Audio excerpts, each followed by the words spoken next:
എന്നെ കരുതും എന്നും പുലർത്തും. എൻ്റെ ആവശ്യങ്ങളെല്ലാം അറിയും. ദുഃഖനാളിൽ കൈവിടാതെ തൻ്റെ ചിറകിൻ നിഴലിൽ മറയ്ക്കും. എന്നെ കരുതും എന്നും പുലർത്തും. എൻ്റെ ആവശ്യങ്ങളെല്ലാം അറിയും. ദുഃഖനാളിൽ കൈവിടാതെ തൻ്റെ ചിറകിൻ നിഴലിൽ മറയ്ക്കും. ആശ്രയിപ്പാൻ എനിക്കെന്നും സർവശക്തൻ കൂടെയുണ്ട്. തളരാതെ മരുഭൂവിൽ യാത്ര ചെയ്യും പ്രത്യാശയോടെ. ആശ്രയിപ്പാൻ എനിക്കെന്നും സർവശക്തൻ കൂടെയുണ്ട്. തളരാതെ മരുഭൂവിൽ യാത്ര ചെയ്യും പ്രത്യാശയോടെ.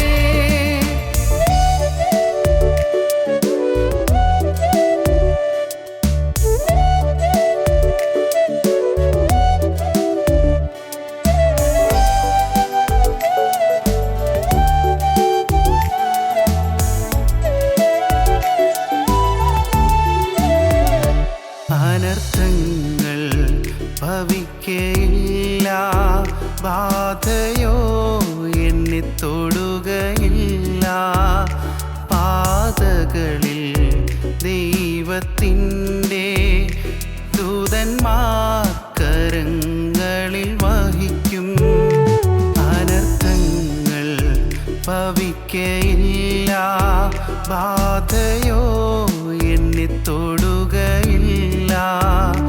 പാതകളിൽ ദൈവത്തിൻ്റെ ദൂതന്മാർ കരങ്ങളിൽ വഹിക്കും. ആശ്രയിപ്പാൻ എനിക്കെന്നും സർവശക്തൻ കൂടെയുണ്ട്.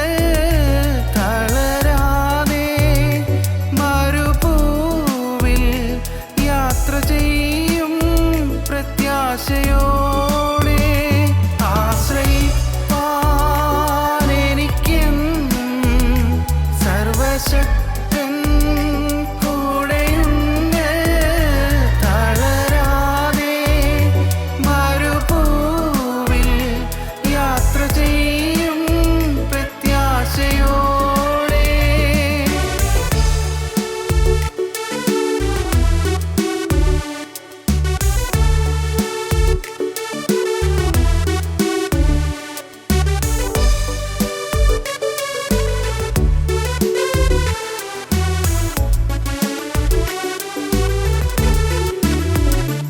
രാത്രിയിലെ ഭയത്തെയും പകലിൽ പറക്കുമസ്ത്രത്തെയും ഇരുളതിലെ മഹാമാരി സംഹാരത്തെയും ഞാൻ പേടിക്കില്ല.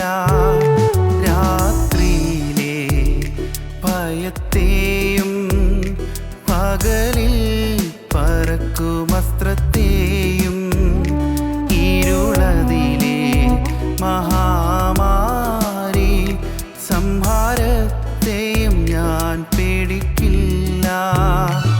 ആശ്രയിപ്പാൻ എനിക്കെന്നും സർവശക്തൻ കൂടെയുണ്ട്. തളരാതെ മരുഭൂവിൽ യാത്ര ചെയ്യും പ്രത്യാശയോടെ. ആശ്രയിപ്പാൻ എനിക്കെന്നും സർവശക്തൻ കൂടെയുണ്ട്. തളരാതെ മരുഭൂവിൽ യാത്ര ചെയ്യും പ്രത്യാശയോടെ.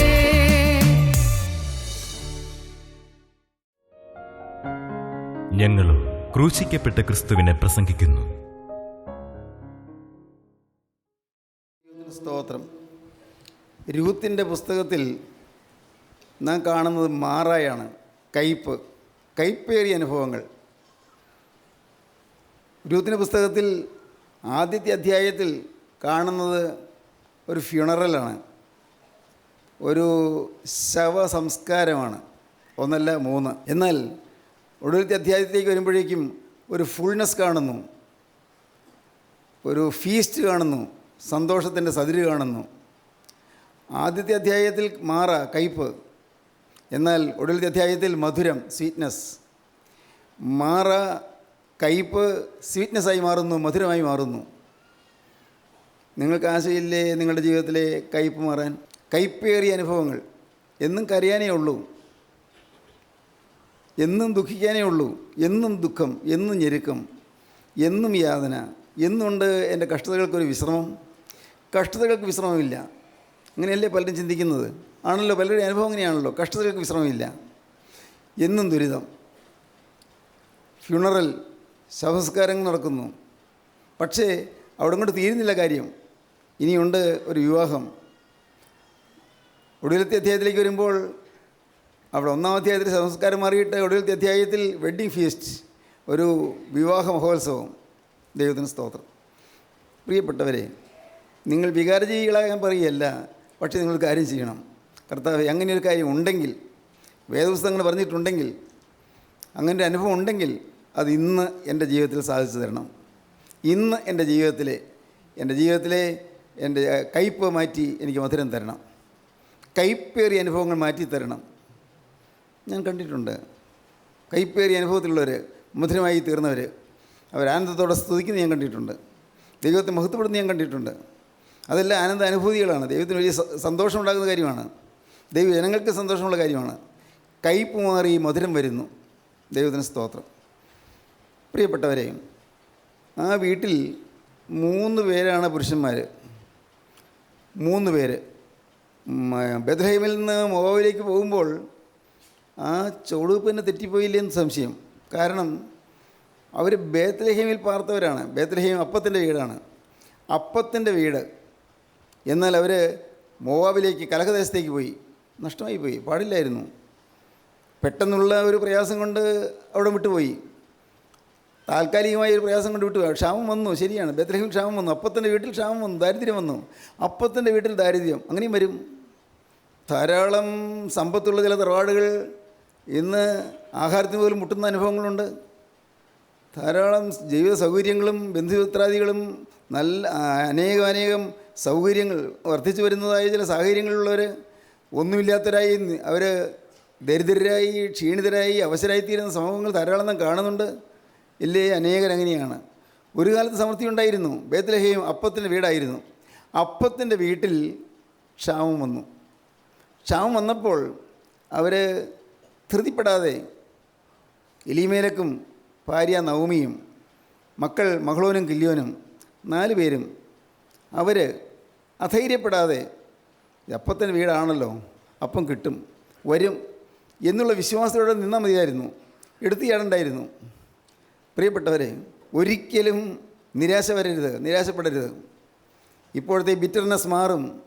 ഇപ്പോഴത്തെ ഫാമിൻ, ഈ ക്ഷാമം മാറും. ഇനിയൊരു ഫീസ്റ്റ് വരും, വലിയൊരു സദ്യ വരും, വലിയൊരു സ്വീറ്റ്നെസ് വരും, വലിയൊരു മധുരം വരും. പ്രത്യാശിക്കുക. ദൈവത്തിന് സ്തോത്രം. പ്രത്യാശയോടിരിക്കുക. ഒരിക്കലും നിങ്ങൾ മനസ്സ് ക്ഷീണിച്ചു പോകരുത്. ഇത്രയും നാൾ പ്രാർത്ഥിച്ചല്ലോ, എനിക്കെന്താണ് മറുപടി കിട്ടാത്തത്? വിഷമിക്കണ്ട. ഇത്രയും നാളും പ്രാർത്ഥിച്ചല്ലോ, മോനെ, നിൻ്റെ ഈ അവകാശവാദം താഴെ വയ്ക്കുക. നീ പ്രാർത്ഥിച്ചത് നിൻ്റെ പാപങ്ങൾ ഏറ്റുപറഞ്ഞ് ഉപേക്ഷിച്ചിട്ടല്ല. അതാണ് പറ്റിയത്. നിൻ്റെ പാപങ്ങളെല്ലാം ഏറ്റുപറഞ്ഞ് ഉപേക്ഷിച്ചിട്ടല്ല നീ പ്രാർത്ഥിച്ചത്. പാപങ്ങളെല്ലാം ഉപേക്ഷിച്ചു എന്ന് നല്ല ഉറപ്പ് വന്നെങ്കിൽ നിങ്ങൾ പ്രാർത്ഥിച്ചാൽ പ്രാർത്ഥനയ്ക്ക് ഫലം കിട്ടും, ഉറപ്പാണ്. നിങ്ങൾ ഈ ദൈവത്തിൻ്റെ സ്നേഹത്തെ നിങ്ങൾ വാസ്തവമായും രുചിച്ചറിയുക. ചോദിച്ചാൽ തരുന്നതിനാണ് ദൈവം, വിളിച്ചാൽ വിളി കേൾക്കുന്നതിനാണ് ദൈവം, പ്രാർത്ഥന കേൾക്കുന്നതിനാണ് ദൈവം. പ്രിയപ്പെട്ടവരെ, അങ്ങ് ദൂരെ ഇരിക്കുന്ന ഒരു ദൈവമല്ല, മരിച്ച് മൺമറഞ്ഞു പോയ ഒരു ക്രിസ്തുവല്ല. ഇന്നും ജീവിക്കുന്ന ദൈവം, ഇന്നും ജീവിക്കുന്ന ക്രിസ്തു. മോനെ, നിൻ്റെ പ്രയാസം യേശു കാണുന്നുണ്ട്. മോളെ, നിൻ്റെ പ്രയാസം യേശു കാണുന്നുണ്ട്. നിൻ്റെ കുടുംബത്തിലെ നിൻ്റെ വിഷമതകൾ യേശു കാണുന്നുണ്ട്. നിൻ്റെ വരൾച്ച യേശു കാണുന്നുണ്ട്. നിൻ്റെ ജീവിതത്തിൽ കടം വന്ന് കയറിയത് യേശു കാണുന്നുണ്ട്. നീ വലഞ്ഞ് വിഷമിക്കുന്ന യേശു കാണുന്നുണ്ട്. എല്ലാം കാണുന്നൊരു ദൈവമുണ്ട്. എല്ലാറ്റിനും യേശുവിൻ്റെ അടുക്കൽ പരിഹാരവും ഉണ്ട്. ദൈവത്തിന് സ്തോത്രം. യേശുവിൻ്റെ അടുക്കൽ പരിഹാരമുണ്ട്. പ്രിയപ്പെട്ടവർ, നിങ്ങൾ വിശ്വസിക്കൂ. എനിക്ക് ആശയ്ക്ക് വകയുണ്ടോ എന്നൊരു പുസ്തകം ഞാൻ എഴുതി. എനിക്ക് ആശയ്ക്ക് വകയുണ്ടോ. ആ പുസ്തകം അനേകർ ഉണർത്തി, അനേകർക്ക് പ്രത്യാശ വന്നു. ദൈവത്തിന് സ്തോത്രം. എനിക്ക് ആശയ്ക്ക് വകയുണ്ടോ. ചെറിയൊരു പുസ്തകമാണ്. പ്രിയപ്പെട്ടവരെ, ആശയ്ക്ക് വകയുണ്ട്. ക്ഷാമം ബാധിച്ചു. അപ്പത്തിൻ്റെ വീട്ടിൽ ക്ഷാമം, ബേത്ലഹേമിൽ ക്ഷാമം. പെട്ടെന്ന് അവർ പുറപ്പെട്ടുണ്ടായിരുന്നു, പക്ഷേ പുറപ്പെട്ടു. അവർ മോവാബിലേക്ക് പോയി. മോവാബോ അന്യജാതിക്കാരുടെ ദേശമാണ്. ഒരിക്കലും ഇസ്രായേലിലും മോവാബിലും തമ്മിൽ ബന്ധം ഉണ്ടാകരുതെന്ന് കർത്താവ് കൽപ്പിച്ചിട്ടുള്ളതാണ്. പാടില്ലാത്തതാണ്. ദൈവത്തിന് കൽപ്പനയുണ്ട്, വ്യക്തമായിട്ട് കൽപ്പനയുണ്ട്. എന്നാൽ മോവാബ് കലഹദേശമാണ്, ദ പ്ലേസ് ഓഫ് കോറൽ, കലഹത്തിൻ്റെ ദേശത്തേക്ക് ഇറങ്ങിപ്പോയി. അവിടെ നവമിയും ഭർത്താവ് എലിമേലൊക്കെ ഉണ്ട്. ഈ മക്കൾ രണ്ടുപേരും അവിടെ 2 മോവാബി പെൺകുട്ടികൾ വിവാഹം കഴിച്ചു. മോവാബിയ പെൺകുട്ടികൾ, അവർ ആ ദേശത്തുള്ള പെൺകുട്ടികളാണ്. മഹ്ലോനും ഗില്യോനും 2 പെൺകുട്ടികളെ വിവാഹം കഴിച്ചു. ഒരാളുടെ പേര് ഓർപ്പ എന്നും മറ്റൊരാളുടെ പേര് രൂത്ത് എന്നും. ദൈവത്തിന് സ്തോത്രം. അവിടെ നാം കാണുന്നതെന്നറിയാമോ? ഏറെ കഴിഞ്ഞില്ല, അപ്പൻ എലീമേലക്ക് മരിച്ചു. അപ്പൻ മരിച്ചു. എന്തൊരത്ഭുതം, എന്തൊരു ഭയാനകമായ കാര്യം. മക്കൾ 2 പേരും, ആൺമക്കൾ 2 പേരും മരിച്ചു. പുരുഷപ്രജ എല്ലാം തീർന്നു. എന്താണ് അങ്ങനെ വന്നത്? നമുക്കറിഞ്ഞുകൂടെ എന്തുകൊണ്ട് അങ്ങനെ വരുന്നത്. ചില വീടുകളിൽ എന്താണ് അങ്ങനെ വരുന്നത്? എന്താണ് അത്യാഹിതം വരുന്നത്, ഈ അത്യാവത്ത് വരുന്നത്? വീട്ടിൽ ആൺതരി ഇല്ലാതായി. ആൺമക്കൾ 2 പേരും മരിച്ചു, അപ്പനും മരിച്ചു. 3 വിധവമാർ. ദൈവത്തിന് സ്തോത്രം. ഞാൻ ആ വിധവമാരെക്കുറിച്ച് പഠിച്ചപ്പോൾ ഞാൻ എഴുതി വെച്ചു, എ ഗ്രീവിങ് വിഡോ, ദുഃഖിക്കുന്ന ഒരു വിധവ. ദുഃഖിക്കുന്നൊരു വിധവ, അത് നവമി. അടുത്തത് എ ക്ലീവിങ് വിഡോ, ആ നവമിയോട് പറ്റിച്ചേർന്ന് നിൽക്കുന്ന ഒരു വിധവ.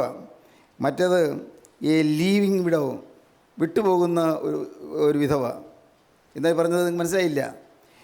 അമ്മായിയമ്മയും ഈ 2 ആൺമക്കൾ മരിച്ചതിന് ശേഷം 2 ഭാര്യമാർ, അവരുടെ ഭാര്യമാർ 2 പേരും, അങ്ങനെ 3 വിധവമാർ ഒരുമിച്ചിരുന്ന് മുഖത്തോട് മുഖം നോക്കിയിരുന്ന് കരയാം. വേറൊന്നുമില്ല, നിശബ്ദമാണ് ആ വീട്. എന്തൊരു ആർപ്പുളി ഉണ്ടായിരുന്ന വീടാണ്, എന്തൊരു സന്തോഷമുള്ള വീടായിരുന്നു, എന്ത് സമാധാനമുള്ള വീടായിരുന്നു, എന്ത് ഐശ്വര്യമുള്ള കുടുംബമായിരുന്നു. ഇന്ന് ആ കുടുംബം മ്ലാനമായിപ്പോയി. പെട്ടെന്നാണ് എല്ലാം സംഭവിച്ചത്. 3 ആണുങ്ങളും മരിച്ചു കഴിഞ്ഞു. അമ്മായിയമ്മ എ ഗ്രീവിങ് വിഡോ, ദുഃഖിക്കുന്ന ഒരു വിധവയായിട്ടിരിക്കുകയാണ്. അമ്മായിയമ്മ പറഞ്ഞു, മക്കളെ, ഞാൻ ബേത്ലഹേമിലേക്ക് മടങ്ങി പോവുകയാണ്. അവിടെ ക്ഷാമം തീർന്നെന്നാണ് കേട്ടത്. അങ്ങനെ ഒരു കേൾവി ഇവിടെ നാട്ടിലുണ്ട്. ഞാൻ സ്വന്തം നാട്ടിലേക്ക് പോവുകയാണ്. മക്കളെ, നിങ്ങൾ ഇവിടെ തന്നെ താമസിക്കുക. നിങ്ങൾ ഈ മോവാദേശത്ത് ജനിച്ച് വളർന്നവരല്ലേ. നിങ്ങൾക്ക് ഇത്ര ചെറുപ്രായമല്ലേ, നിങ്ങൾ വിവാഹം കഴിക്കാമല്ലോ. 2ാമത്തെ വിവാഹം കഴിച്ച് നിങ്ങൾ സുഖമായി ജീവിക്കൂ. ഓർപ്പ അമ്മായിയമ്മയെ ചുംബിച്ച് പിരിഞ്ഞു. എ ലീവിങ് വിഡോ, വിട്ടുപോയി. അമ്മായിയമ്മയെ വിട്ടുപോയി, ലീവിങ് വിഡോ. എന്നാൽ രൂത്ത് പറഞ്ഞു, അമ്മയെ ഒഴിച്ചു പോകാൻ ഞാൻ തയ്യാറല്ല. ഈ ചുരുങ്ങിയ കാലം അമ്മയുടെ കൂടെ ജീവിച്ചല്ലോ. അമ്മയെ ഒരു അമ്മായിയമ്മയായിട്ടല്ല ഞാൻ കണ്ടത്. അമ്മ എന്നെ ഒരു മരുമോളായിട്ടല്ല കണ്ടത്, സ്വന്തം മോളായിട്ട് എന്നെ കണ്ടു. അത്ര സ്നേഹമായിരുന്നു. മോളെ എന്നേ അമ്മ എന്നെ വിളിച്ചിട്ടുള്ളൂ. അത്ര കാര്യമായിരുന്നു. അമ്മയെന്നുള്ള ആ വിളി കേൾക്കാൻ നവമിക്ക് വലിയ ആഗ്രഹം. ഇന്ന് പല വീടുകളും അങ്ങനെയൊക്കെയാണ്.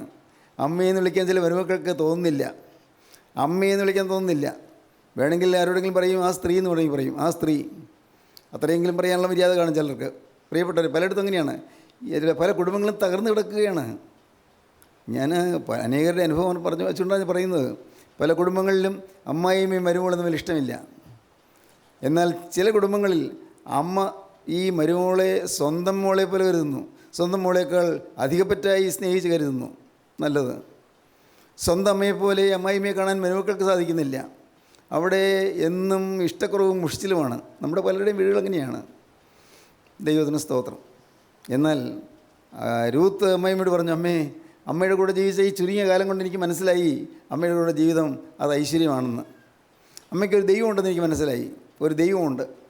അമ്മ പ്രാർത്ഥിക്കുന്നതൊക്കെ ഞാൻ കാണാറുണ്ട്. അമ്മയുടെ പ്രാർത്ഥനയിൽ അമ്മ കണ്ണീരോടെ പ്രാർത്ഥിക്കുന്നതൊക്കെ ഞാൻ കാണാറുണ്ട്. അമ്മ ഏങ്ങലടിച്ച് കരഞ്ഞ് പ്രാർത്ഥിച്ച് കഴിഞ്ഞിട്ട് പിന്നീട് സന്തോഷത്തോടെ പുഞ്ചിരിയോടെ എഴുന്നേറ്റ് വരുന്നത് ഞാൻ കാണാറുണ്ട്. അമ്മയുടെ കൂടെ നിന്ന് എന്നോട് പോകാൻ പറയണ്ട, ഞാൻ പോവില്ല. അമ്മയുടെ കൂടെ ഞാൻ പോവില്ല. അമ്മയുടെ കൂടെ ഞാൻ അവിടെ തന്നെ ഞാൻ താമസിക്കും. നിൻ്റെ ദൈവം എൻ്റെ ദൈവം, നിൻ്റെ ജനം എൻ്റെ ജനം. ദൈവത്തിന് സ്തോത്രം. നീ മരിച്ചടക്കപ്പെടുന്നിടത്ത് ഞാനും മരിച്ചടക്കപ്പെടും. മരണം കൊണ്ട് അല്ലാതെ നാം പിരിയുകയില്ല. മരണം കൊണ്ട് മാത്രമേ നാം പിരിയുകയുള്ളൂ. ഇതൊരു ഡീപ്പ് സറണ്ടറാണ്, ഡീപ്പ് കമ്മിറ്റ്മെൻറ്റാണ്, എന്തൊരു ആഴമേറിയ സമർപ്പണമാണ്. ഞാൻ നിന്നെ വിട്ട് പിരിയുകയില്ല. നിൻ്റെ ദൈവം എൻ്റെ ദൈവം, നിൻ്റെ ജനം എൻ്റെ ജനം. മരണം കൊണ്ടല്ലാതെ നാം തമ്മിൽ പിരിയുകയില്ല. വളരെ വ്യക്തമായ ഒരു സമർപ്പണമാണ് രൂത്ത് പറഞ്ഞത്. ആ പെൺകുട്ടി ഭാഗ്യവതിയായി. ദൈവത്തിന് സ്തോത്രം. എ ക്ലീവിങ് വിഡോ, പറ്റിച്ചേർന്ന് നിൽക്കുന്ന ഒരു വിധവ. ദൈവത്തിന് സ്തോത്രം. ദൈവത്തോടും ദൈവജനത്തോടും ചേരുവാനുള്ള തീരുമാനം നിങ്ങൾക്ക് എടുക്കാമോ? നിങ്ങൾക്ക് രക്ഷപ്പെടാം. ദൈവത്തോടും ദൈവജനത്തോടും ചേരുവാനുള്ള തീരുമാനം. ദൈവത്തെയും ദൈവജനത്തെയും വിശ്വസിക്കണം. ദൈവത്തെയും വിശ്വസിക്കണം, ദൈവജനത്തെയും വിശ്വസിക്കണം. ഇന്ന് പലർക്കും ദൈവജനത്തെ വിശ്വാസമുണ്ട്, പക്ഷേ ദൈവത്തെ വിശ്വാസമില്ല. ദൈവജനത്തെ വലിയ കാര്യമാണ്. ദൈവമക്കൾ വചനം പറയുന്നതിലൊക്കെ അങ്ങ് പൂജിക്കും വേണമെങ്കിൽ. അയ്യോ, അങ്ങ് ചെയ്യരുതേ. ദൈവമക്കൾ ദൈവം പൂജിക്കേണ്ടവരല്ല, ആരാധിക്കേണ്ടവരല്ല. ഒരിക്കലും ഒരു ദൈവവേദനയും പൂജിക്കരുത്. ഒരു ദൈവവേദനയും നിങ്ങൾ ദൈവമായിട്ട് കാണരുത്. ദൈവത്തിൻ്റെ സ്ഥാനത്ത് നിങ്ങൾ കാണരുത്. ദൈവവേദങ്ങളെല്ലാം വെറും ദൈവത്തിൻ്റെ വേലക്കാർ മാത്രം, ദൈവത്തിൻ്റെ അടിമകൾ മാത്രം. ദൈവത്തിന് സ്തോത്രം. ഞാൻ കുറച്ചുകൂടി ഒന്ന് കൃത്യപ്പെടുത്തി പറയട്ടെ. നിങ്ങൾ ഇപ്പോൾ ഈ പറയുന്ന ഞാനിവിടെ ദൈവത്തിൻ്റെ വേല ചെയ്യുന്നു, ശരിയാണ്. പക്ഷേ നിങ്ങൾ എന്നിലും ആശ്രയിക്കരുത്. നിങ്ങൾക്ക് എന്നെ ബഹുമാനിക്കാം, കുഴപ്പമില്ല. ദൈവമക്കളെ ആദരിക്കാം, കുഴപ്പമില്ല. പക്ഷേ ആരാധിക്കരുത്. ഒരു വിശുദ്ധനെയും ആരാധിക്കരുത്, ഒരു ശുദ്ധിമതിയെയും ആരാധിക്കരുത്. ആരാധനയ്ക്ക് യോഗ്യൻ ഒരേ ഒരാൾ മാത്രം, കർത്താവായ യേശുക്രിസ്തു മാത്രം. ദൈവത്തിന് സ്തോത്രം. യേശുക്രിസ്തുവിൽ ആശ്രയിക്കുക, യേശുക്രിസ്തുവിൻ്റെ മക്കളെ ആദരിക്കുകയും ചെയ്യുക. ദൈവത്തെ വിശ്വസിച്ച് ആരാധിക്കുക, ദൈവമക്കളെ ആദരിക്കുക, ബഹുമാനിക്കുക. മതി, ധാരാളം മതി. ആദരിക്കുക. ദൈവത്തിന് സ്തോത്രം. പ്രിയപ്പെട്ടവരെ, ദൈവത്തെയും ദൈവജനത്തെയും സ്വീകരിക്കാൻ രൂത്ത് തീരുമാനിച്ചു. ഇതുവരെയും പരിചയമില്ലാത്ത ദൈവമാണ്. ഈ വിവാഹത്തിന് ശേഷമാണ് അവൾക്ക് ദൈവത്തെ പരിചയം കിട്ടിയത്. അമ്മായിയമ്മ പറയുന്നത് കേട്ടുള്ള പരിചയമേ ഉള്ളൂ. പക്ഷേ അവൾക്ക് യേശുവിനോട്, ജീവനുള്ള ക്രിസ്തുവിനോട്, നിത്യനായ ദൈവത്തോട് അവൾക്കൊരു ബന്ധം കിട്ടി, ഒരു സ്നേഹബന്ധം കിട്ടി. വീണ്ടും തന്നെ പറയാൻ പോവുകയാണ്. ഇന്ന് എൻ്റെ സഹോദരി സഹോദരന്മാരെ, നിങ്ങൾക്ക് യേശു ക്രിസ്തുവിനോടൊരു ബന്ധം കിട്ടുമോ? നിങ്ങൾക്ക് ആഗ്രഹിക്കുമോ? നിങ്ങൾ തനിയെ മുട്ടുകുത്തിയിട്ട്, എൻ്റെ കർത്താവേ, ഞാനിതാ ഒരു അഗതിയായി വന്നിരിക്കുന്നു, ഞാനിതാ ഒരു അല്പപ്രാണിയായി വന്നിരിക്കുന്നു, ഞാനിതാ ഒരു അനാഥനായി വന്നിരിക്കുന്നു, ഞാനിതാ ഒരു ആവശ്യക്കാരനായി വന്നിരിക്കുന്നു, കർത്താവേ എൻ്റെ അടുക്കലേക്ക് നീ ഒന്ന് കടന്നു വരണമേ എന്ന് നിങ്ങൾ പറഞ്ഞു നോക്കൂ. കാണാം യേശുവിൻ്റെ അരികിൽ വരുന്നത്. നിങ്ങൾക്ക് അനുഭവിക്കാം. ദൈവത്തിന് സ്തോത്രം. ദൈവത്തിൻ്റെ നാമം മഹത്വപ്പെടട്ടെ. നിങ്ങൾ വിളിച്ചപേക്ഷിക്കുമ്പോൾ വിളി കേൾക്കുന്നതിനായ ദൈവമുണ്ട്. സ്വർഗസ്ഥനായ ഞങ്ങളുടെ പിതാവേ എന്ന് വിളിക്കുമ്പോൾ, ഹൃദയത്തിൻ്റെ ആഴത്തിൽ നിന്ന് അപ്പനെ അപ്പനായി കണ്ടുകൊണ്ട് വിളിക്കുമ്പോൾ അപ്പൻ ഇറങ്ങി വരും നിങ്ങളുടെ അരികിലേക്ക്. ഹൃദയം നുറങ്ങി കരഞ്ഞുകൊണ്ട്, കർത്താവേ എൻ്റെ പാവങ്ങൾ ക്ഷമിക്കണമേ, ഇനി മേൽ പാവം ചെയ്യുകയില്ലെന്ന് പറഞ്ഞുകൊണ്ട് കർത്താവിൻ്റെ അരികിലേക്ക് ചെല്ലുമ്പോൾ കർത്താവ് നമ്മെ സ്വീകരിക്കും, കർത്താവ് നമ്മെ അനുഗ്രഹിക്കും. ദൈവത്തിന് സ്തോത്രം. കർത്താവിൻ്റെ കൃപ നമ്മുടെ മേൽ വരും. സഹോദരങ്ങളെ, അതൊരു അപൂർവമായ ഭാഗ്യമാണ്. ഇന്ന് നിങ്ങൾ ഓരോരുത്തരും ഈ ഭാഗ്യം അനുഭവിക്കണമെന്ന് പറയുന്നത്. സാധിക്കും നിങ്ങൾക്ക്. അതിന് വേറെ ഒരു പൈസയും മുടക്കണ്ട, ആർക്കും സംഭാവനയും കൊടുക്കണ്ട.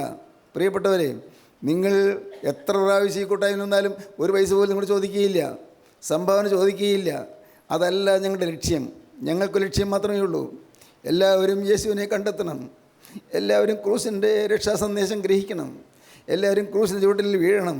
എല്ലാവരും ജീവിതം കർത്താവിന് സമർപ്പിക്കണം. ഒരിക്കൽ വീണ്ടും വരുന്നതിനായ ക്രിസ്തുവിനെ ഇന്ന് സ്വീകരിച്ചാൽ അന്ന് ക്രിസ്തു സന്നിധിയിലേക്ക് പറന്നു വരാൻ സാധിക്കും. ഇല്ലെങ്കിൽ ഉപേക്ഷിക്കപ്പെടും. അതുകൊണ്ട് ഒരേ ഒരു ലാക്ക് മാത്രമേ ഞങ്ങൾക്കുള്ളൂ. പ്രിയപ്പെട്ടവരെ, നിങ്ങൾ പലവട്ടം വന്നവരല്ലേ, അവർക്ക് മനസ്സിലാകും. വരാത്തവർ അവർക്ക് വേണ്ടി പറയുകയാണ്. നിങ്ങൾ എത്ര പ്രാവശ്യം വന്നാലും ഒരു പണപ്പിരിവ് ചോദിക്കുകയില്ല, ഇല്ല, ഉണ്ടാകുകയില്ല. ദൈവത്തിന് സ്തോത്രം. ദൈവത്തിൻ്റെ വലിയ നാമം മഹത്വപ്പെടട്ടെ. പൈസയ്ക്ക് വേണ്ടിയല്ല സുവിശേഷ വേല ചെയ്യുന്നത്, പെരുമയ്ക്ക് വേണ്ടിയല്ല സുവിശേഷ വേല ചെയ്യുന്നത്. സ്തോത്രം. ആരുടെയും ബഹുമതിക്ക് വേണ്ടിയോ പ്രതാപത്തിന് വേണ്ടിയോ അല്ല സുവിശേഷ വേല ചെയ്യുന്നത്. ഒരേ ഒരു ലക്ഷ്യം മാത്രം. എല്ലാവരും അധിക്ഷേപിച്ചിട്ടും, ഉന്നതന്മാർ കളിയാക്കിയിട്ടും, അത്യുന്നതന്മാർ ആക്രമിച്ചിട്ടും ഒട്ടും പതറാതെ, ഒട്ടും കൂട്ടാക്കാതെ നിൽക്കുന്ന എന്തുകൊണ്ടാണെന്നറിയാമോ? ക്രിസ്തുവിൽ പിടുത്തം കിട്ടിയിട്ടുണ്ട്. മുകളിലേക്ക് കൈ നീട്ടി ആ ദാവീദിൻ്റെ കൊമ്പ്, ഹല്ലേലൂയ, ഒടിയാത്ത കൊമ്പ്, ആ കൊമ്പ് നിത്യനായ രാജാതിരാജാവിൻ്റെ കുരിശിൻ്റെ ആ ഒരഴി കയ്യിൽ കിട്ടിയത് കൊണ്ട് ഇന്ന് പിടിച്ചു നിൽക്കുന്നു. ദൈവത്തിന് സ്തോത്രം. ആക്രമിച്ച് തകർക്കേണ്ടതായിരുന്നു, ആക്രമിച്ച് ഒഴിവാക്കേണ്ടതായിരുന്നു. മിണ്ടാതാക്കുമായിരുന്നു. ഒരിടത്തും മിണ്ടാൻ പറ്റാത്ത രീതിയിൽ എന്നെ സൈലൻ്റാക്കാൻ നോക്കിയിട്ടുണ്ട്, എന്നെ നിശബ്ദനാക്കാൻ നോക്കിയിട്ടുണ്ട്. പക്ഷേ ഇതുവരെയും നിശബ്ദനാകാതെ ഞാൻ ദൈവത്തിന് വേല ചെയ്തു. എന്തുകൊണ്ട്? എത്ര ഉന്നതന്മാർ ശ്രമിച്ചാലും എളിയപ്പോകാത്തതാണ് ഈ കർത്താവിൻ്റെ കൃപ. ഹല്ലേലൂയ, ദൈവത്തിന് സ്തോത്രം. പ്രിയപ്പെട്ടവർ, ഞാൻ പറയാറുണ്ടല്ലോ, പന്ത് നല്ലപോലെ കാറ്റുള്ളതാണെങ്കിൽ അടിച്ച് താഴ്ത്തിയിട്ടാൽ ആ പന്ത് അവിടെ കിടക്കുകയില്ല. കിടക്കവിടെ എന്ന് പറഞ്ഞ് അടിച്ചാലും പന്ത് അതിലേറെ ശക്തിയോടെ പൊന്തി വരും. കാരണം അതിനകത്ത് കാറ്റുണ്ട്. സ്തോത്രം. കാറ്റ് വേണം. ഞാൻ ഭാരത്തോടെ പറയുകയാണ്, അനേകർക്ക് ഈ കാറ്റിനെക്കുറിച്ച് വിചാരമില്ല. പരിശുദ്ധാത്മാവിന് നിറവ് വേണം. എത്ര ശക്തിയായിട്ട് ആഞ്ഞടിച്ചാലും ഈ പന്ത് പൊന്തി വരും. അത് അവിടെ കിടക്കണം. നിർബന്ധമായിട്ട് ആഞ്ഞടിച്ചാൽ കിടക്കുകയില്ല, അത് പൊന്തി വരും. കാരണം അതിനകത്ത് കാറ്റുണ്ട്. പ്രിയപ്പെട്ടവരെ, നിങ്ങളുടെ ഉള്ളിൽ സ്വർഗത്തിൻ്റെ കാറ്റ് വേണം. പരിശുദ്ധാത്മാവിൻ്റെ ആ ജീവൻ്റെ കാറ്റ് വേണം. ജീവൻ്റെ ആത്മാവ് വേണം. ജീവൻ്റെ ആത്മാവ് നിങ്ങൾക്കുണ്ടാകണം. വീണ്ടും വീണ്ടും ഞാൻ പറയുകയാണ്, ഇന്ന് ഇത് കേട്ടുകൊണ്ട് പോകുമ്പോൾ നിങ്ങൾ വെറുതെ വെറുങ്കൈയായി പോകരുത്. ആത്മാവിനെയും പ്രാപിച്ചുകൊണ്ട് വേണം പോകാൻ. കർത്താവ് അന്ന് സെഹ്യോൻ മാളിയിൽ വന്ന് കർത്താവ് ഭാരത്തോടിരിക്കുന്ന ശിഷ്യന്മാരുടെ മേൽ ഊതി, നിരാശപ്പെട്ട് തളർന്നിരിക്കുന്ന ശിഷ്യന്മാരുടെ മേൽ ഊതി, നിങ്ങൾ പരിശുദ്ധാത്മാവിനെ കൈക്കൊള്ളുമെന്ന് പറഞ്ഞു. ഉയർത്തെഴുന്നേറ്റ ദിവസം തന്നെ കർത്താവ്, ഉയർപ്പ് ഞായറാഴ്ച തന്നെ കർത്താവിൻ്റെ ശിഷ്യന്മാർക്കിലേക്ക് ചെന്നു. സെഹ്യോൻ മാളിയിൽ വട്ടം കൂടി ഇരുന്ന് ദുഃഖിച്ചിരിക്കുകയാണ്. കർത്താവ് കടന്നുപോയല്ലോ, കർത്താവിനെ ക്രൂശിച്ചല്ലോ, നാം വിചാരിച്ചതുപോലും നടന്നില്ലല്ലോ. റോമൻ സർക്കാരിനെതിരെ ഒരു സംഘമായി നിന്ന് പടപൊരുതാമെന്നാണല്ലോ വിചാരിച്ചത്. യേശുക്രിസ്തു സാമ്രാജ്യത്തിൻ്റെ അധിപതിയായി വാഴുമെന്നാണല്ലോ വിചാരിച്ചത്. യേശുവിനെ അവർ നിശ്ചിതമായി കഠിനമായി ഉപദ്രവിക്കുകയും യേശുവിനെ ക്രൂശിക്കുകയും ചെയ്തല്ലോ. നിരാശയോട് ശിഷ്യന്മാരിരുന്നപ്പോൾ യേശു ആ നിരാശപ്പെട്ടവരുടെ കൈക്ക് കടന്നു വന്നു. സ്തോത്രം. കർത്താവ് അവരുടെ മേൽക്കരമുയർത്തി ആദ്യം പറഞ്ഞു, നിങ്ങൾക്ക് സമാധാനം. ഹല്ലേലൂയ, എന്തൊരാശ്വാസം. നീറിപ്പോകുന്ന മനസ്സോടുകൂടി ഇരുന്നവരുടെ മധ്യത്തിൽ യേശു കരമുയർത്തി, നിങ്ങൾക്ക് സമാധാനം എന്ന് പറഞ്ഞു. എന്നിട്ട് കർത്താവ് അവരുടെ മേൽ ഊതി, പരിശുദ്ധാത്മാവിനെ കൈക്കൊള്ളെന്ന് പറഞ്ഞു. സഹോദരങ്ങളെ, ഈ നാം ആത്മാവിൽ സ്തുതിക്കുമ്പോൾ പരിശുദ്ധാത്മാവിന് ഊതുകയാണ്. ദൈവത്തിന് സ്തോത്രം. ആത്മാവിൽ സ്തുതിക്കുമ്പോൾ പരിശുദ്ധാത്മാവിനോട് ഉള്ളത്തിലേക്ക് ഊതി തരികയാണ്. പരിശുദ്ധാത്മാവ് തമ്മിൽ നിറയുകയാണ്. മാറായിലെ കയ്പ് മധുരമായി തീരും. ദൈവത്തിന് സ്തോത്രം. Grieving widow, a cleaving widow and a leaving widow. ദൈവത്തിന് സ്തോത്രം. ദുഃഖിക്കുന്ന ഒരു വിധവ, പറ്റിച്ചേർന്ന് നിൽക്കുന്ന ഒരു വിധവ, വിട്ടുപോകുന്ന ഒരു വിധവ. ദൈവത്തിന് സ്തോത്രം. രൂപമായിമയോട് പറ്റി നിന്നു. ദൈവത്തിന് സ്തോത്രം. ഇന്ന് ഇത് കേട്ടുകൊണ്ടിരിക്കുമ്പോൾ തന്നെ നിങ്ങളൊരു തീരുമാനം എടുക്കുക. നിങ്ങൾക്ക്, കർത്താവേ, ഞാനിതാ എന്നെ നിന്റെ കരങ്ങളിലേക്ക് തരുന്നു. എനിക്ക് മറ്റൊന്നും അറിയാൻ പാടില്ല. ഒരു കാര്യം മാത്രമേ അറിയാവൂ, ഞാനൊരു പാപിയാണ്. ഒരു കാര്യം കൂടി അറിയാൻ കർത്താവേ, നീ എൻ്റെ രക്ഷകനാണ്. വീണ്ടും ഒരു കാര്യം കൂടി അറിയാൻ കർത്താവേ, എൻ്റെ കഴിഞ്ഞകാല പാവങ്ങളെല്ലാം നിൻ്റെ രക്തത്താൽ കഴുകുമെന്ന് ഞാൻ വിശ്വസിക്കുന്നു. മതി. സ്തോത്രം. മതി. പ്രിയപ്പെട്ടവരെ, കൂടുതലൊരു അറിവും വേണ്ട, അതിന് പഠിപ്പും വേണ്ട, പാണ്ഡിത്യവും വേണ്ട, ഇംഗ്ലീഷ് ഭാഷാ പരിജ്ഞാനം വേണ്ട, നിങ്ങൾക്ക് വലിയ പാണ്ഡിത്യമൊന്നും കിട്ടണമെന്നില്ല. ഒറ്റയ്ക്കൊരു കാര്യം മാത്രം, ഞാനൊരു പാവിയാണ്. ഇതുവരെ അഭിമാനിക്കത്തക്കതായിട്ട് ഒന്നും എൻ്റെ ജീവിതത്തിലില്ല. എനിക്ക് സന്തോഷിക്കാനോ അഭിമാനിക്കാനോ പ്രശംസിക്കാനോ എൻ്റെ കയ്യിൽ ഒന്നുമില്ല. ആകെയുള്ളത്, യേശുവേ, നീ എന്നെ സ്നേഹിക്കുന്നു. ഹല്ലേലൂയ. എൻ്റെ പ്രിയപ്പെട്ടവരെ, യേശു സ്നേഹിക്കുന്നു എന്ന് മനസ്സിലാക്കുന്നതൊരു വലിയ കണ്ണുകാഴ്ചയാണ്, വലിയ വെളിവാണ്. യേശുവേ, നീ എന്നെ സ്നേഹിക്കുന്നു. ഞാൻ എത്ര നിസ്സാരനായിട്ട് നീ എന്നെ സ്നേഹിച്ചല്ലോ. എൻ്റെ കർത്താവേ, ഏറ്റവും അല്പപ്രാണിയായിട്ടും നീ എന്നെ സ്നേഹിച്ചല്ലോ. ഞാൻ ഇത്ര നിസ്സാരനായി അല്പപ്രാണിയായിട്ട് ഇരുന്നിട്ടും നീ എന്നെ സ്നേഹിച്ചല്ലോ. എൻ്റെ കാര്യം നീ അന്വേഷിക്കുന്നല്ലോ. ദൈവത്തിന് സ്തോത്രം. സഹോദരങ്ങളെ, നിങ്ങൾ വിശ്വസിക്കൂ, നിങ്ങളാരും ഒഴിവുള്ളവരല്ല. നിങ്ങളെല്ലാവരെയും കർത്താവ് കാണുന്നുണ്ട്. എല്ലാവരെയും യേശു സ്നേഹിക്കുന്നുണ്ട്. നിങ്ങൾ യാദൃച്ഛികമായി ഇവിടെ കടന്നു വന്നവരല്ല, യാദൃച്ഛികമായി എത്തി നോക്കിയവരല്ല. നിങ്ങളെ സ്വർഗം കണ്ടാണ് ഇവിടെ വന്നത്. നിങ്ങൾ സ്വർഗം വിളിച്ചാണ് നിങ്ങളിവിടെ വന്നത്. ജീവനുള്ള ക്രിസ്തുവിൻ്റെ വിളി നിങ്ങളുടെ മേൽ വന്നതാണ് നിങ്ങളിവിടെ വന്നത്. ഇപ്പോൾ നിങ്ങൾ കാര്യം ചെയ്യൂ, കർത്താവേ, എൻ്റെ മേൽ ഊതണമേ. ഹല്ലേലൂയ. പരിശുദ്ധാത്മാവിൻ്റെ കാറ്റാൽ എൻ്റെ ജീവിതം ഒന്ന് രൂപാന്തരപ്പെടണമേ. ഹല്ലേലൂയ. പരിശുദ്ധാത്മാവിൻ്റെ കാറ്റാൽ എൻ്റെ ജീവിതത്തിൻ്റെ കൊടുങ്കാറ്റുകൾ ശാന്തമാക്കണമേ കർത്താവേ. പരിശുദ്ധാത്മാവിൻ്റെ കാറ്റിനാൽ എൻ്റെ ജീവിതത്തിൻ്റെ ഉരുകുന്ന അനുഭവങ്ങൾ മാറ്റിത്തരണമേ കർത്താവേ. എൻ്റെ ജീവിതത്തിലെ ദുഃഖങ്ങൾ മാറ്റിത്തരണമേ കർത്താവേ. എൻ്റെ മാറാ മാറ്റി എനിക്കൊരു മധുരം തരണമേ. ദൈവത്തിന് സ്തോത്രം. മാറായിലെ കയ്പ് മാറ്റി മധുരം തരുന്ന യേശുവേ, നീ ഇന്ന് എൻ്റെ ഹൃദയത്തിലേക്ക് കടന്നു വന്ന് എൻ്റെ നായകനായി വാഴണമേ. എൻ്റെ ഹൃദയത്തിൽ നീ വസിക്കണമേ. എൻ്റെ കാര്യങ്ങൾ നീ നോക്കണമേ. എന്നെ നീ സ്വീകരിക്കണമേ. ഞാൻ നിസ്സാരനാണ് കർത്താവേ, ഞാൻ പാപിയാണ് കർത്താവേ. ഇനി എനിക്ക് അഭിമാനിക്കാൻ ഒന്നുമില്ലെന്ന് ഞാൻ വീണ്ടും വീണ്ടും ഏറ്റു പറയുന്നു. അഭിമാനിക്കാൻ ഒന്നുമില്ല, ഒരു പാരമ്പര്യമില്ല കർത്താവേ. എനിക്ക് വേണ്ടി പ്രാർത്ഥിക്കാൻ ആരുമില്ല, എൻ്റെ കാര്യം പറയാൻ ആരുമില്ല, എനിക്ക് വേണ്ടി ഒന്ന് വാദിക്കാൻ ആരുമില്ല. എൻ്റെ കർത്താവേ, ഞാനിതാ നിസ്സാരനാണ്, ഞാൻ ആരോരും ഇല്ലാത്തവനാണ്, ആരോരും ഇല്ലാത്തവളാണ്. ആരും എന്നെ സ്നേഹിക്കുന്നില്ല, ആർക്കും എന്നെ കരുതലില്ല. പക്ഷേ യേശുവേ, ഞാൻ അറിയുന്നു നീ എന്നെ സ്നേഹിക്കുന്നുണ്ട്. ഹല്ലേലൂയ. അനാഥനെ സ്നേഹിക്കുന്ന യേശുവേ, നീ എന്നെ സ്നേഹിക്കുന്നതിനെ ഞാൻ വിശ്വസിക്കുന്നു. ഇപ്പോൾ ഞാനിതാ എന്നെ നിൻ്റെ പാദപീഠത്തിലേക്ക് ഞാൻ സമർപ്പണം ചെയ്യുന്നു. ഹല്ലേലൂയ. മുഴുവനായി അർപ്പിക്കുന്നു കർത്താവേ. എൻ്റെ ദേഹവും ദേഹിയും ആത്മാവും നിൻ്റെ പാദപീഠത്തിൽ ഞാൻ അർപ്പണം ചെയ്യുന്നു. നാഥാ, നീ എന്നെ കൈക്കൊള്ളണമേ, നീ എന്നെ സ്വീകരിക്കണമേ, എൻ്റെ നിൻ്റെ കരം വയ്ക്കണമേ, എന്നെ അനുഗ്രഹിക്കണമേ. ദൈവത്തിന് സ്തോത്രം. ഹല്ലേലൂയ. ദൈവത്തിന് സ്തോത്രം. ജീവനുള്ള ദൈവമേ, സ്നേഹം നിറഞ്ഞ പരിശുദ്ധ പിതാവേ, അവിടുത്തെ പാദപീഠത്തിലേക്ക് ഇന്ന് ഞങ്ങൾക്കൊരു ഭാഗ്യം തന്നതിനായി സ്തോത്രം. അപ്പോൾ ഈ മക്കളെ എല്ലാം അനുഗ്രഹിക്കണമേ, എല്ലാവരുടെ മേൽ തൃക്കരം വയ്ക്കണമേ. കർത്താവേ, പുതിയ തീരുമാനമെടുത്തിട്ട പേര് സ്വർഗ്ഗരാജ്യത്തിൽ ജീവൻ്റെ പുസ്തകത്തിൽ എഴുതി ചേർക്കണമേ. സ്വർഗീയ പൗരത്വം നൽകണമേ. ക്രൂസിൻ്റെ മിത്രങ്ങളായി, ക്രൂസിൻ്റെ സാക്ഷികളായി പോകുവാൻ എല്ലാവർക്കും ഭാഗ്യം നൽകണമേ. ആരും ഇനി ക്രൂസിന് ശത്രുവായി ജീവിക്കാൻ ഇടവരാതെ കർത്താവേ എല്ലാവരെയും നിൻ്റെ ചേർത്ത് അണച്ചുകൊള്ളണമേ. നാഥ, അവിടുത്തെ രണ്ടാമത്തവരിനോട് ഞങ്ങൾ എല്ലാവരും ഒരുക്കണമേ. യേശു ക്രിസ്തുവിൻ്റെ പരിശുദ്ധമായ നാമത്തിൽ പ്രാർത്ഥിക്കുന്ന കൃപയോടെ കേൾക്കണമേ. ആമീൻ.